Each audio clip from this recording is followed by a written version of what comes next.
Bonjour à tous, j'espère que vous vous portez très bien.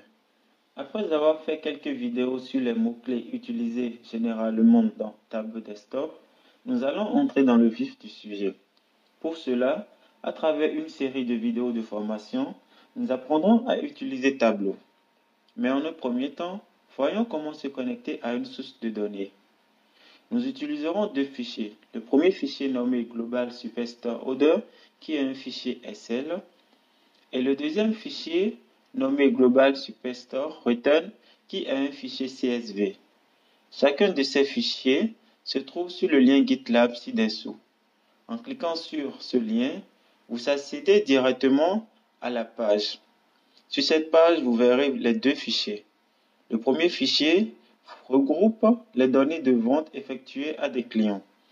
En cliquant sur le bouton Download, le fichier se télécharge automatiquement. Ensuite, le deuxième fichier concerne les retours de produits effectués par les clients.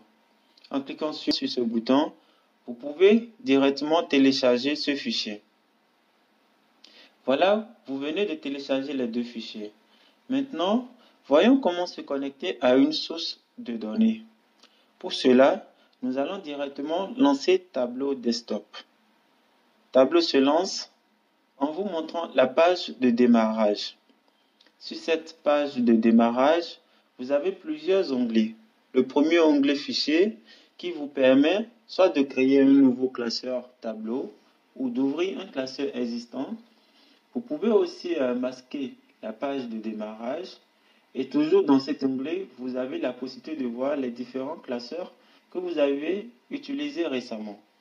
L'onglet données vous permet de coller un élément et l'onglet serveur vous permet de vous connecter à Tableau Serveur ou d'ouvrir un classeur existant ou d'installer le client Tableau Braid ou d'accéder à Tableau public. Cela aussi vous permet de gérer directement les différents profils des utilisateurs. Vous avez l'onglet Aide qui vous permet d'accéder à l'aide proposée par Tableau, de rechercher des mises à jour, de regarder des vidéos de formation, d'accéder aux exemples des classeurs existants, donc des classeurs préenregistrés par Tableau, de choisir les différentes langues, donc de changer les langues, de modifier les paramètres et performances de Tableau Desktop et d'insérer les clés. Donc en revenant sur la page de démarrage, vous allez voir l'accès donc aux différentes connexions. Donc vous pouvez vous connecter à Tableau Serveur ou vous connecter à différents fichiers. Vous avez aussi la possibilité de vous connecter directement à une source de données, donc soit MySQL, Oracle, Postgre par exemple, ou d'autres sources. Vous pouvez aussi vous connecter directement à une source de données préenregistrée par Tableau. Nous verrons cela plus tard dans des cas pratiques. À ce niveau, vous accédez aux différents classeurs précédemment ouverts et donc que vous aviez eu à utiliser. Vous avez aussi accès à quelques exemples de classeurs prédéfinis par Tableau. Cela vous permet aussi de voir un peu comment Tableau fonctionne. Vous pouvez aussi accéder à quelques vidéos de formation proposées par Tableau qui sont très intéressantes, que je vous conseille d'ailleurs de suivre. Mais tout cela, vous pouvez les avoir si vous possédez un compte Tableau. Et vous pouvez aussi télécharger quelques ressources de Tableau. Sans plus tarder, nous allons directement nous connecter à notre première source de données et donc à notre fichier SL. Donc le fichier SL qui regroupe les ventes. Et donc cette source de données prend automatiquement le nom du fichier. Vous verrez ainsi donc la présence de deux feuilles. Et comme le montre le fichier SL, ces deux feuilles sont bel et bien présentes dans notre fichier SL. Revenons à présent dans Tableau et ajoutons commande à notre source de données. Donc là, nous venons d'ajouter la feuille commande que Tableau traduit comme une table.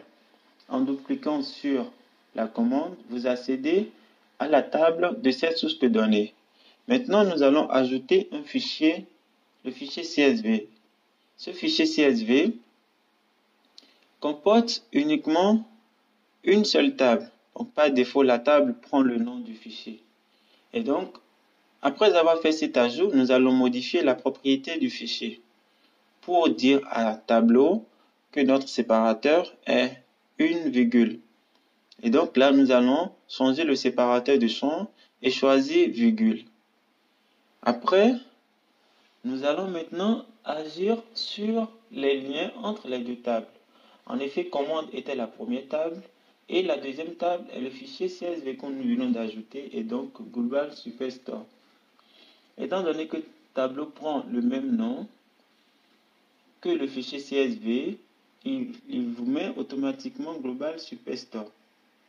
Et là, nous allons en un premier temps faire une première jointure, donc la jointure interne. La jointure interne veut dire que nous voulons récupérer tout simplement toutes les commandes ayant fait l'objet d'un retour. Ensuite, nous allons choisir la jointure gauche qui veut dire que nous voulons récupérer toutes les commandes ainsi que les retours associés à certaines commandes.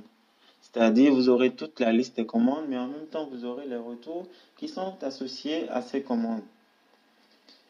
Cela veut dire que si certaines commandes n'ont pas eu à faire l'objet d'un retour, vous les verrez quand même.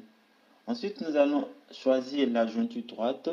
Cela veut dire que nous voulons tous les retours ainsi que les commandes de ces retours. Ensuite, nous allons choisir la jointure externe entière. Cela veut dire que nous voulons toutes les commandes ainsi que tous les retours. Pour notre cas, nous allons nous baser sur la jointure gauche, c'est-à-dire on s'intéresse à toutes les commandes ainsi que à certains retours, c'est-à-dire les commandes qui ont fait l'objet d'un retour. Voilà, vous venez ici de créer une première source de connexion. Nous allons renommer notre source de connexion et mettre commande plus retour. Voilà, nous sommes à la fin de notre formation du jour. Cette formation vous permet de vous connecter à une source de données. Dans notre cas, nous sommes connectés à deux fichiers, donc le fichier Excel et le fichier CSV. C'est la toute première étape pour utiliser Tableau Desktop. Nous verrons plus tard comment préparer nos données. J'espère que cela vous a été très utile. N'hésitez pas à me laisser vos questions en commentaire. Je me ferai un plaisir de vous répondre. Je vous dis à très vite pour une nouvelle vidéo.